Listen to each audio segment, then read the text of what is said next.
ত্রয়োদশ জাতীয় সংসদ নির্বাচন ঘনিয়ে আসছে, তাই হাট কিংবা বাজার কিংবা চা স্টল সব জায়গায় এখন চলছে ভোটের আড্ডা। সেই ভোটের আড্ডায় সাধারণ মানুষ ভোট নিয়ে কি ভাবছেন আমরা জানবো এবং আপনাদের জানাবো। ভোট অনুষ্ঠান কতটুকু স্বচ্ছ হবে বা সার্বিক আইন শৃঙ্খলা পরিস্থিতি নিয়ে আপনারা কি ভাবছেন? আসলে বাংলাদেশে এই যে নির্বাচনটা তো দীর্ঘদিন মানুষ কোনো ভোট দিতে পারে না। আমরা নিজেরাও মনে করেন যে কোনো ভোট দিতে পারিনি। এখন আমরা স্বচ্ছভাবে নির্বাচন হইতেছে, আমরা সবাই মনে করি যে নির্বাচনটা হোক, নির্বাচনে একটা সুন্দর ভোট দেই আমরা। এখন পর্যন্ত যে অবৈধ অস্ত্র উদ্ধার হয়নি কিংবা লুট হওয়া অস্ত্র উদ্ধার হয়নি, সেক্ষেত্রে ভোটে কোনো প্রভাব পড়বে কিনা আপনি কি মনে করেন? নির্বাচন পরিচালনা সুষ্ঠু হওয়ার জন্য আমরা জানি যে বিভিন্ন সমাজে পেশি শক্তি যাদের কাছে অস্ত্র আছে এরা কিন্তু এসে প্রভাব খাটাবে। তো নির্বাচনের তফসিল ঘোষণা হয়ে গেছে, কিন্তু প্রশাসন থেকে আমরা এই পর্যন্ত কোনো অস্ত্র উদ্ধারে কোনো ভূমিকা আমরা দেখতেছি না। নির্বাচনকে যদি সুষ্ঠুভাবে পরিচালনা করতে হয়, অস্ত্র উদ্ধারের কোনো বিকল্প আমি দেখি না। আমার মতে যদিও না করে দেয় আজকের থেকেই নামা উচিত। কেমন ধরনের প্রার্থী চাচ্ছেন আপনারা?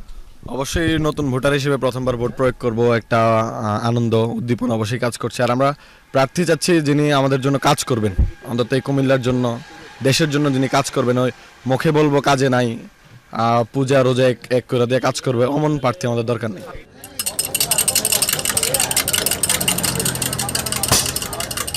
এখন পর্যন্ত সার্বিক পরিস্থিতি মিলে কতটুকু উৎসবমুখর হবে বলে আপনি আশা করছেন? বিগত দিনে স্বৈরাচারের আমলে আমরা 17 বছর ভোট দিতে পারিনি, অনেক মনে ব্যথা আছে, কেন গেছি তার ভোট দিতে পারি নাই।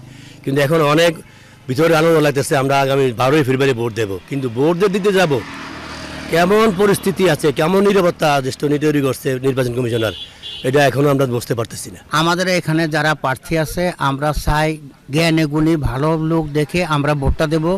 অভিজ্ঞ যার আছে দেশ পরিচালনা করার, যাদের অভিজ্ঞতা বেশি আমরা তাকে বেছে নেব। আশঙ্কা একটাই যে 5ই আগস্টে বাংলাদেশে যেভাবে অস্ত্র লুটপাট হয়েছে, এই অস্ত্র লুটপাটের এখন পর্যন্ত তেমন কোনো তৎপরতা দেখি নাই যে অস্ত্র উদ্ধারের জন্য।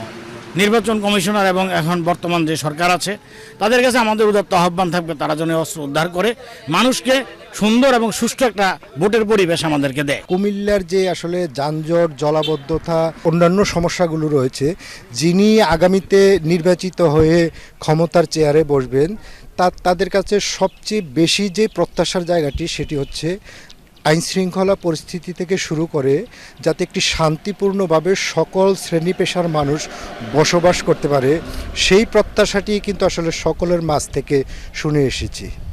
তো এই ছিল আসলে ভোটের আড্ডা থেকে কুমিল্লা থেকে সবশেষ।